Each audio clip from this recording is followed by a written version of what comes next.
ভাতটা ছাড়ুন না, আপনার ছেলে নাতি সবার খিদে পেয়েছে, ভাতটা দিই আমি। লবঙ্গ দেবে।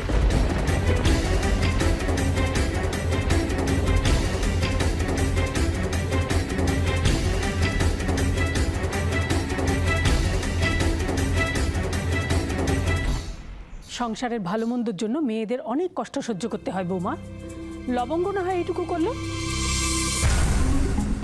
আজ অন্তত লবঙ্গ নিজের হাতে সবাইকে ভাত পরিবেশন করবে। বাড়ির বড় হিসেবে এইটা আমার আদেশ বলতে পারো। হঠাৎ আপনার এরকম আদেশের কারণ? কারণটা তো সবাই জানে, এমনকি ওইটুকু ছেলে রোহনও, শুধু তুমি জানো না। আজকে লবঙ্গর বৌভাত, বৌভাতের দিন বাড়ির বউ সবাইকে পরিবেশন করে, এটাই নিয়ম। আজকে সেই নিয়মটা মানা হবে। পায়ের ক্ষতি হলো? বাড়ির সকলের মঙ্গলের জন্য। নিয়ম, মঙ্গল, অমঙ্গল এসব আপনি মানেন? মানি না? মানেন কি? আপনি নিজে ভেবে দেখুন তো, যেদিন সব নিয়ম মেনে আমি নীলের সঙ্গে লবঙ্গের বিয়ে দেবো বলে ঠিক করেছিলাম, সেদিন লবঙ্গকে আপনি নিয়ে এসেছিলেন, কিন্তু দোরগোড়া পর্যন্ত নিয়ে এসে সেখান থেকে ফিরে গিয়েছিলেন। সেটা কি সংসারের মঙ্গলের জন্য মা? সেদিন রানী সমস্ত নিয়ম মেনেছিল, দধিমঙ্গল থেকে গায়ে হলুদ পর্যন্ত, কিন্তু আপনি সমস্ত নিয়ম ভেঙে দিয়ে লবঙ্গকে নিয়ে চলে গিয়েছিলেন। সে কথাই যদি বলেন তাহলে তো আমাকে আরো আগে থেকে শুরু করতে হয়, একেবারে প্রথম থেকে। যেদিন আপনার মেয়ে সর্ষেফুলির মন্দির থেকে ছেলেকে তুলে নিয়ে চলে এসেছিল কোনো নিয়ম না মেনেই। যাকে যাকে এসব নিয়ে আর আমি কোনো কথা বলতে চাই না। আপনারা কুটুম্ব মানুষ, আপনাদের এসব ব্যাপারে কথা না বলাই ভালো।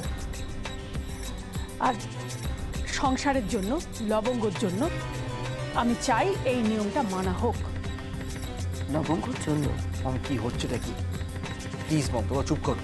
নীল, আমাকে কথাটা বলতে দাও। তোমার ঠাম্মি এমন একটা ভান করছেন যেন লবঙ্গের ভালো মন্দ উনি একাই ভাবেন, কিন্তু আসল সত্যিটা হলো লবঙ্গের ভালো মন্দটা উনি একেবারেই ভাবেন না। মা, আপনি কি বলতেছেন? আমি ঠিকই বলছি লবঙ্গ। দিদি ভাই কি করছো কি তুমি? এই সমস্ত কি বলছো?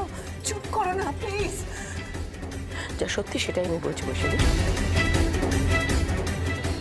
সংসারের ভালো মন্দের কথা ভাবলে সেদিন লবঙ্গকে ওভাবে উনি ফিরিয়ে নিয়ে যেতে পারতেন না। লবঙ্গের ভালো মন্দ যদি উনি সত্যিই ভাবতেন, তাহলে আজকের লবঙ্গকে খাবার সার্ভ করতে উনি বলতেন না।